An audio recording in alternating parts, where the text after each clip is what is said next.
Providing for the common defense, protecting the American people, is one of the fundamental responsibilities our founders entrusted to the federal government.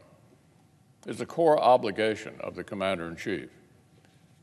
Yet to a deadly degree, a parade of mistakes in Afghanistan tells us President Biden and his team have failed this most basic test of competence.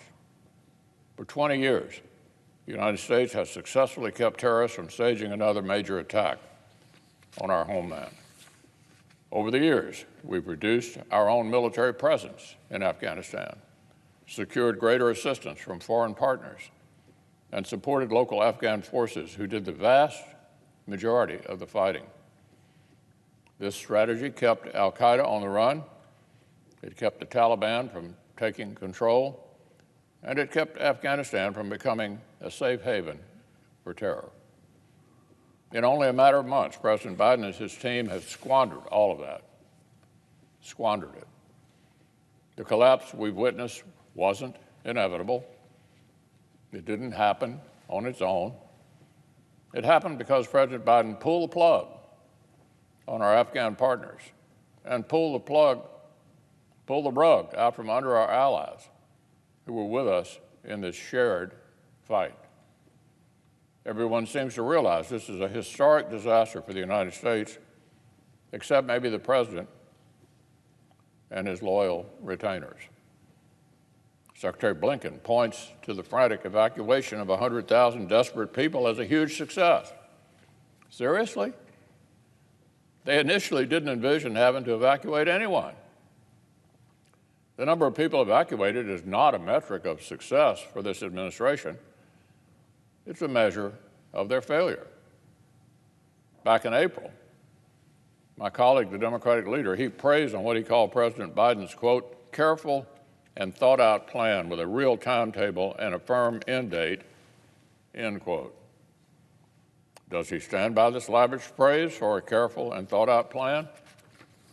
Crickets. Was it wise to conduct our retreat during the height of the fighting season? Was it sound strategy to preemptively abandon the strategic Bagram Air Base in the middle of the night without telling our partners? Was it careful and prudent to tie our departure to the 20th anniversary of September the 11th? Our botched retreat from a so-called endless war cost more American lives than nearly the prior 2 years combined. And make no mistake, the war against terror hasn't ended. Far, far from it. In a rare moment of candor, the Biden administration's own experts have admitted explicitly that we will face new terrorist threats from inside Afghanistan sooner rather than later. We'll have to face a more entrenched and emboldened enemy with fewer resources, fewer friends, and more constraints.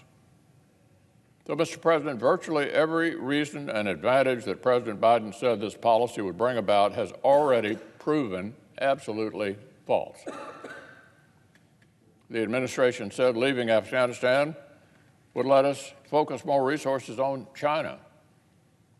But its catastrophic retreat has tied up even more resources, including strategic naval assets from the Indo-Pacific. And while the administration's officials are consumed with this catastrophe, China is cultivating deeper ties with the Taliban. The administration told us our military and intelligence community could keep terrorists at bay with over-the-horizon capabilities. But longer distances, fewer assets, and less intelligence are already taking their toll, and innocent civilians appear to be paying the price. Even still, the White House continues to peddle misleading comparisons with operations in other theaters, ignoring the unique challenges of keeping close eyes on a landlocked country with a hostile government thousands of miles from the U.S. bases. Administration officials like to say there's no imminent threat posed by al-Qaeda emanating from Afghanistan. But their abandonment of Afghanistan has already allowed that threat to grow.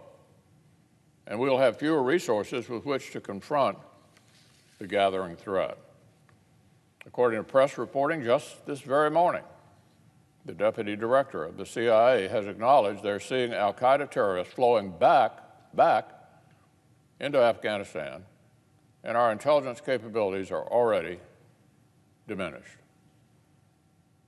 But there's a larger pattern of broken promises.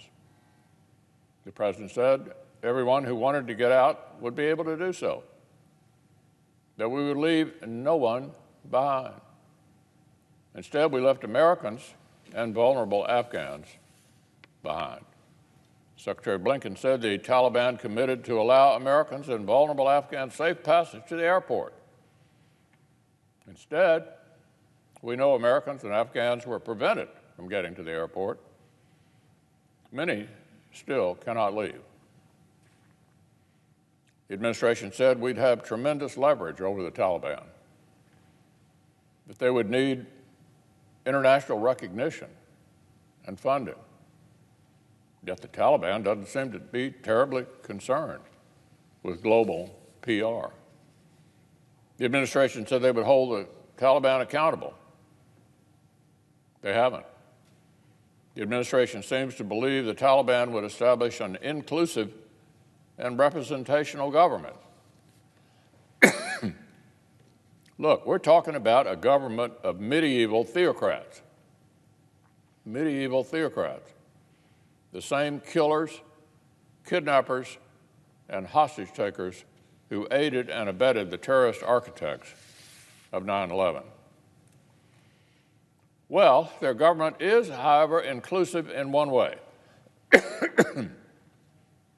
It's inclusive in one way. Listen to this. It includes four of the Guantanamo Bay terrorists released by President Obama in exchange for Bo Bergdahl. 4 people who were at Gitmo exchanged for Bo Bergdahl. And that's only part of the government. It also includes a senior Haqqani terrorist with a $5 million bounty on his head and American blood on his hands, another top official in the new government. This is not a government that cares about staying in the good graces of the so-called international community. Enough fluff, enough spin. It's time for hard truths and accountability. The Biden administration's conduct over the past several months demands thorough investigation by the Senate. That will begin with Secretary Blinken's hearing at the Foreign Relations Committee today. I hope the Secretary and the administration he represents are prepared to answer some tough questions about past decisions as well as future plans. The American people and the vulnerable partners we've left behind deserve nothing less.